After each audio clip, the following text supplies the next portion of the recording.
Photoshop အခြေခံလေးတစ်ခုဖြစ်တဲ့ select လုပ်နည်းလေးပါကျွန်တော်တို့အများဆုံးအခြေခံလေးတွေကိုစပြီးတော့ခဏခဏတင်ခိုင်းနေတဲ့အတွက်လုပ်ပေးတာပါဒီဗီဇာလူတွေကတော့ကြည့်ပြမလို့ပါဘူးဒီလိုမျိုးအယောင်ကွဲပြားနေတယ်ဆိုရင်ကျွန်တော်တို့အများဆုံးလုပ်ထားတော့ quick selection 2ပါပဲဒီဒါတွေအကုန်လုံးကဒါ selection ပါပဲဒါဆိုရင်သူက4000ပုံစံပါဒါကတော့အဝိုင်းပုံစံပါဝိုင်းရင် keyboard ကနေshift key လေးနှိပ်ထားလိုက်ရုံပါပဲဒီလိုဘေးတစ်ချက်ထပ်နိုင်ရင်ပျောက်သွားမှာပါဒါတွေကပြောပြီးသားတွေမို့အခုဒီမှာ quick selection 2အကြောင်းကိုပြောမှာပါ quick selection 2ဆိုတဲ့အတိုင်းပဲ select ပေးတဲ့နေရာမှာများပါတယ်ဒီမှာဒီ2ကိုနှိပ်လိုက်ရင်ဒီမှာ option မှာပေါ်ပါတယ်မြားကိုနှိပ်လိုက်ရင်ဒီမှာမြားပေါ်ရပါတယ် quick selection 2ကိုနှိပ်ရင်ဒီမှာပါရိုးရိုးပါဒါကဒီကောင်ကိုနှိပ်လိုက်တာပါပြီးရင်ဒီလိုတစ်ချက်နှိပ်ပြီးပုတ်ဆွဲလိုက်တာပါဒါဆိုရင်တူတဲ့အယောင်တွေကိုသူက select တစ်ခါတည်းပေးသွားတာပါတူတဲ့အယောင်တွေပါအများအပြည့်တူတဲ့အယောင်တွေအကုန်လုံးကို select ပေးသွားပါအဲ့တော့ဒီဘက် area ကိုထပ်ပေါင်းမှဖြစ်တဲ့အတွက်အခုဒီမှာကျွန်တော်တို့ select လေးကအပေါင်းလက္ခဏာလေးဖြစ်နေပါတယ်ဒီမှာအပေါင်းလေးပေါ်နေတာပါခင်ဗျာအဲ့တော့ကျွန်တော်ဒါ selection ထပ်ပေါင်းပါပါအဲ့တော့ဒီဘက်ဒီလိုနှိပ်လိုက်ရင်လည်းဒါဆိုရင်ရပါတယ်ပို့ဆွဲလိုက်ရုံပါပဲဒီဘက်ကိုလည်းကျွန်တော်တို့ဒီကနေလူပို့ဆွဲယူလိုက်တာပါဒါဆိုရင်ကျွန်တော်တို့အလွယ်တကူ select ပေးပြီးသားဖြစ်သွားပါပြီအသေးချာကြည့်လိုက်တော့ကျွန်တော်တို့ဒီမှာအင်ကြီးကမပါဘူးဖြစ်နေပါတယ်ခင်ဗျာဒီမှာခေါင်းကစပယ်အနက်နဲ့ဖြူကွဲနေတဲ့အတွက်ဒီမှာအဲ့တော့ကျွန်တော်တို့ကဒီဟာကဒီ selection ကဒီဘက်ဆိုတော့ကျွန်တော်နှုတ်ယူရပါမယ်ဒီဘက်ကပါလဲအနှုတ်ကလေးပါရိုးရိုးအပေါင်းအနှုတ်ပါ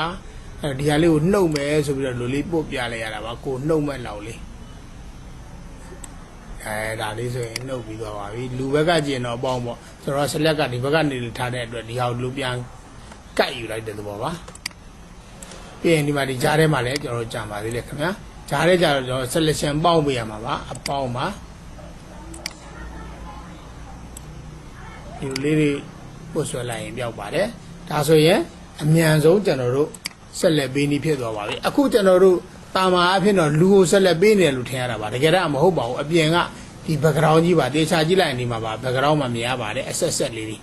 အဲ့တော့ဒီကြားထဲအခုနေ delete နေလိုက်ရင်အဲ့ background ကြီးကတော့ပြတ်သွားမှာပါဒါ background ကိုဆက်လက်ပေးထားတာပါဒီမှာကြည့်လိုက်တော့ဒီမှာလက်ပြတ်နေပါတယ်ခင်ဗျာ control z ကိုပြန်နှိပ်ပြီးတော့ဒီမှာလက်ကိုကျွန်တော်တို့ခုနပြောလို့နှုတ်ပေးရပါမယ်ခင်ဗျာဒီမှာဒီလိုတိုးပေးရမှာပါပို့ဆွဲလိုက်တာပါအနှုတ်ကလေးနဲ့နှုတ်ချင်တာလေးတွေလူဆိုဘက်ကကျင်ခုနပြောလို့အပေါင်းပါပဲကိုကကျွန်တော်တို့က background ကြီးပေးထားတော့ဒါအနှုတ်ဖြစ်သွားတာပါရပါပြီ delete နေလိုက်တာနဲ့တကြိုင်နဲ့ဒါဆိုရင်ကျွန်တော်တို့ background ကပြတ်သွားပါပြီအခုဒီမှာဒီအယောင်လေးကိုအခုဒါအနက်လေးဒီဟာလေးနှိပ်လိုက်ရင်ဒါအနက်က foreground ခေါ်ပါတယ်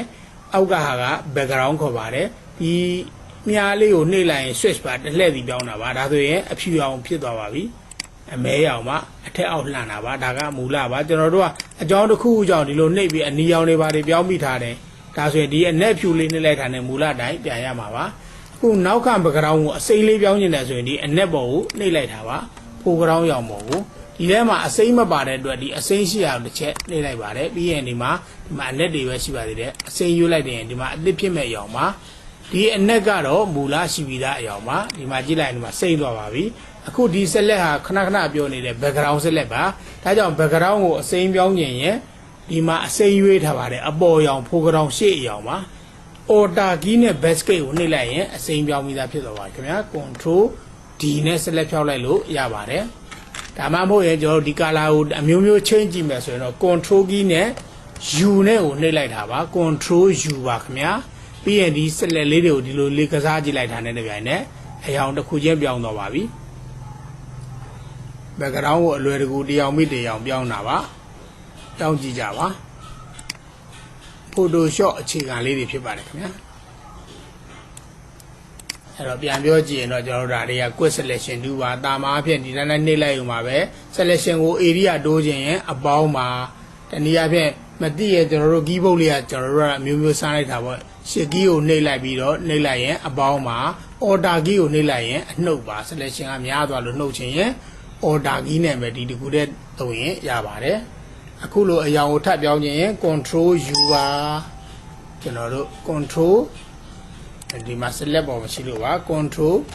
U နဲ့ကျွန်တော် hue select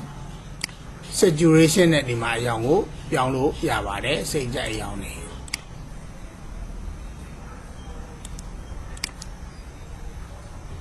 အခုကျွန်တော်တို့ကဒီမျိုးသမီးပုံလေးကိုပဲလိုချင်တယ်ဆိုရင်အခုကျွန်တော်တို့ control C နဲ့ဆက်လက်ပေးလိုက်ဆက်လက်ကြီးကဒီမှာရှိနေတယ်ဆိုပါတော့ control C နဲ့ကူးလိုက်ပါတယ် control N နဲ့ file အသစ်ဖွင့်လိုက်ပါတယ် OK နှိပ်ပြီး control V ချလိုက်ရင်ကျွန်တော်တို့ကလူပုံမပါပဲ background ကြီးပဲပါတော့မှာပါအဲ့လိုလဲဆိုတော့ခုနပြောနေတဲ့ background ဆက်လက်ဖြစ်နေလို့ပါအဲ့တော့လူပုံဖြစ်ချင်တယ်ဆိုရင်တော့ကျွန်တော်တို့ကဒီမှာဆက်လက်နှိပ်ပြီးတော့ inverse ကိုနှိပ်ရပါမယ် IMV ရ SC inverse ဆိုတာဒီ select ကိုပြောင်းပြန်လှန်လိုက်တာပေါ့ဗျာဒါဆိုရင်ဒီမှာလူကြီးရဖြစ်သွားပါပြီအခုကူးလို့ရပါပြီ control C ပြီးရင်ခုန file အသစ်ဖွင့်ထားတဲ့ control tab ပါဒါကြီးကိုကျွန်တော်တို့ရှင်းပြမယ်ဆိုရင်တော့ဒီမှာနှစ်လောဖြစ်နေပါပြီအပေါ်လေယာကိုတစ်ချက်နှိပ်ပြီးအမိုက်ပုံးနဲ့ဆွဲချလိုက်ရပါတယ်အဲ့ဒါကိုမလုပ်တတ်သေးဘူးဆိုရင်တော့ဒီအပေါ်လာကို select ပေးထားတော့မှ delete နှိပ်ပြလိုက်ရင်ရသွားပါပြီ control V နဲ့ချလိုက်တာပါဒီမှာလေယာနှစ်လွှာဖြစ်သွားပါပြီအောက် background view ရတစ်လွှာပါအပေါ်လေယာတစ်လွှာပါဒီမှာနောက်ထပ် background ကျွန်တော်တို့ကောင်းကောင်းလေးရှိတယ်ဆိုရင်ကျွန်တော်တို့ထည့်ကြည့်ပါဦးမယ် background ခြေခံလေးတွေဆိုတော့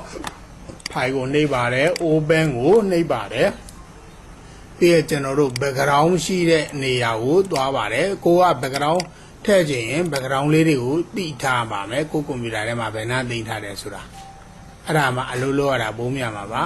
လုပ်ပြီးဆိုမှရှားနေရင်တော့မမြန်ပါဘူးကျွန်တော်တို့ background လေးရာဒီဝေးလေးကကြီးလုံးအားကြီးပါတယ်ရမလားကြည့်ပါဦးထည့်ကြည့်ပါဦးမယ်ကျွန်တော်တို့ open နဲ့ဖွင့်လိုက်ပါပြီ background ပေါင်းစုံထည့်ထားတဲ့လေယာကြီးပါကိုလွေခြင်းတဲ့ background ကိုဆွဲထည့်လိုက်ပါပါခဏလေးတော့စောင့်အောင်ပါ not responding တော့ဖြစ်နေပါပြီခုမှ format ဖတ်နေပါပြီ